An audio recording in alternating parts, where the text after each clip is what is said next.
పిల్లలు పుడతారులే అనుకొని late marriages చేసుకొని తర్వాత ఐవీఎఫ్ సెంటర్స్ చుట్టూ, టెస్ట్ ట్యూబ్ బేబీ సెంటర్ల చుట్టూ తిరుగుతుంటారు.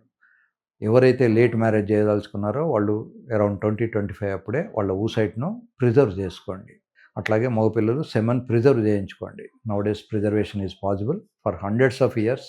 అవి చెడిపోకుండా లిక్విడ్ నైట్రోజన్ అనే ఒక స్పెషల్ కెమికల్‌లో దాచిపెట్టి ఉంచుతారు. కనుక అటువంటప్పుడు మీరు 30, 35 ఏళ్లకు పిల్లల్ని కనాలనుకున్నా కూడా ప్రాబ్లమ్స్ ఉండవు. లేకపోతే వయసు పెరిగిన కొద్దీ ఆడపిల్లలలో ఏఎంహెచ్ అనే ఒక రకమైనటువంటి హార్మోన్ తగ్గిపోయి వాళ్ళకు ప్రెగ్నెన్సీ వచ్చే అవకాశాలు తగ్గిపోతాయి. మగవాళ్ళలో సెమెన్ ఉండదు. సెమెన్‌లో స్పర్మ్స్ ఉండవు. సో, ఈ ప్రాబ్లమ్స్ ఉంటాయి. కనుక late marriage or not good. సాధ్యమైనంత వరకు ఎర్లీ మ్యారేజ్ ఎర్లీగానే పిల్లల్ని కనండి. కనే అవకాశాలు లేవు, కనడం ఇష్టం లేదు అనుకున్నప్పుడు ప్రిజర్వ్ చేసి పెట్టుకోండి. కంటే కన్నారు, లేకుంటే లేదు. సో, యుక్త వయసులోనే, చిన్న వయసులోనే అరౌండ్ 20-25 మధ్యలోనే ఈ ప్రిజర్వేషన్ కార్యక్రమాన్ని పెట్టుకోండి.